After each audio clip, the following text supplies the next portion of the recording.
Julián Álvarez fait littéralement exploser Diego Simeone et quitte le vestiaire avec fracas. Le FC Barcelone n'a jamais été aussi proche de boucler le transfert du siècle. 3 gestes de défiance, 3 provocations ouvertes et une situation toxique devenue incontrôlable qui aurait fini par pousser l'entraîneur argentin bien au-delà de ses limites physiques et psychologiques. Les entrailles du stade Metropolitano viennent d'être le théâtre de l'épisode le plus explosif, le plus tendu et le plus scandaleux de cet interminable feuilleton estival opposant l'Araignée à l'Atlético de Madrid. Tout aurait débuté avant même le coup d'envoi de la rencontre officielle. Diego Simeone se tenait comme à son habitude à l'entrée du bus de l'équipe pour accueillir individuellement chacun de ses joueurs par sa traditionnelle poignée de main virile destinée à insuffler l'esprit de combat avant le match. Mais au moment où Julián Álvarez est avancé vers l'entrée, l'attaquant champion du monde aurait fait le choix délibéré d'éviter ostensiblement son entraîneur, bifurquant vers une autre porte d'accès sans lui tendre la main, sans lui adresser la moindre parole et sans lui accorder le moindre regard.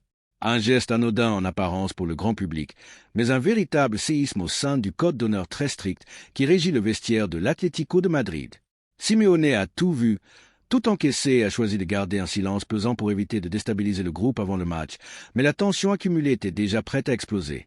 Le deuxième acte de cette provocation programmée s'est produit au retour des vestiaires lors de la pause de la mi-temps. Alors que Diego Simeone rassemblait l'ensemble de son effectif autour du tableau tactique pour corriger les failles défensives, hausser le ton et réajuster les circuits de transition pour le second acte, Julián Álvarez a refusé de descendre dans les vestiaires avec ses partenaires.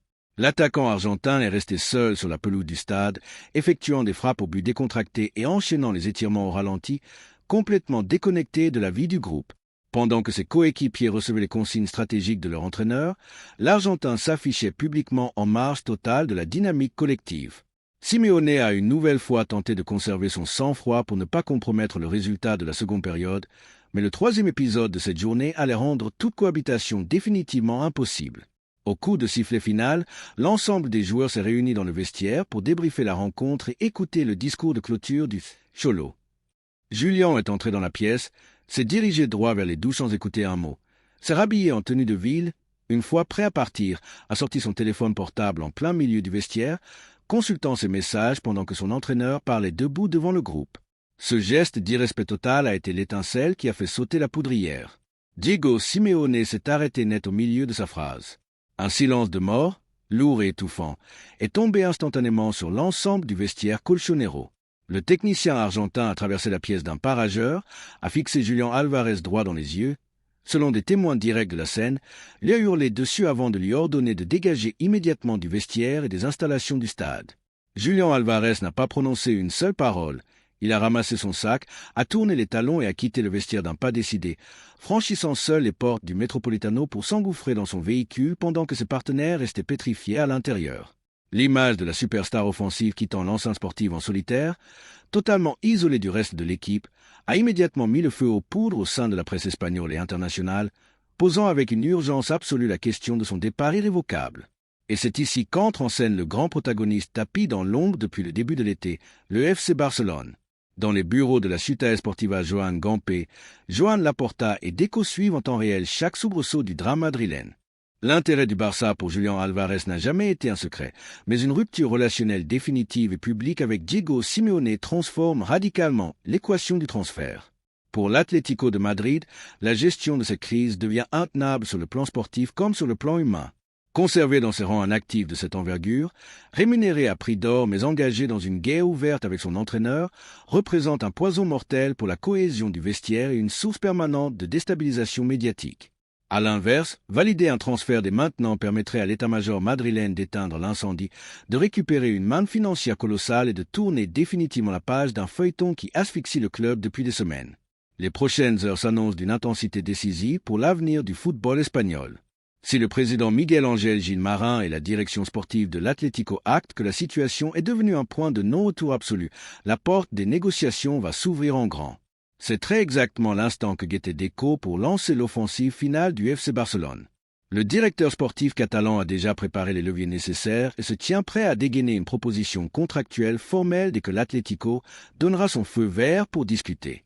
À Barcelone, l'état-major a parfaitement conscience que le chronomètre tourne à une vitesse vertigineuse et que la fenêtre du marché des transferts ne restera pas ouverte indéfiniment. Ce clash retentissant dans le vestiaire du Metropolitano marque la rupture définitive d'une saga qui semblait bloquée dans une impasse juridique et financière. La position de force a désormais basculé entre les mains du FC Barcelone et du joueur. Julián Álvarez a brûlé tout ce vaisseau à Madrid.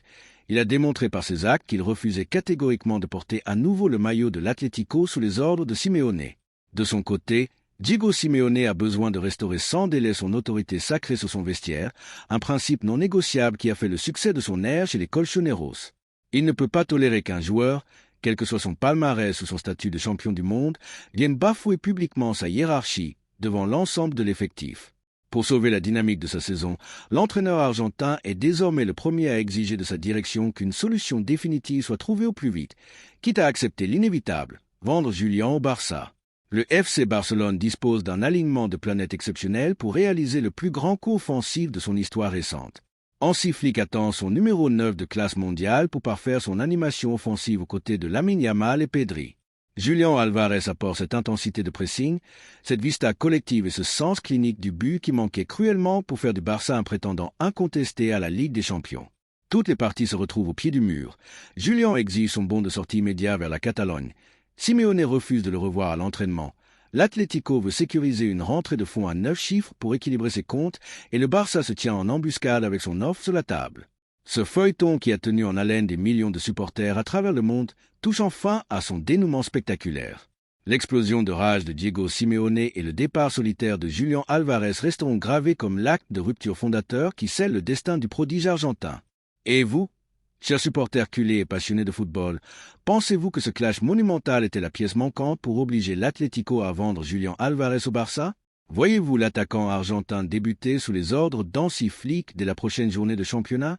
Donnez-nous votre avis très détaillé dans l'espace commentaire ci-dessous pour ouvrir le débat.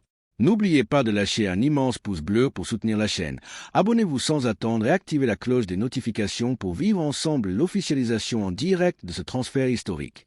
Merci à tous pour votre fidélité absolue et comme toujours, Visca el Barça y Visca Catalunya.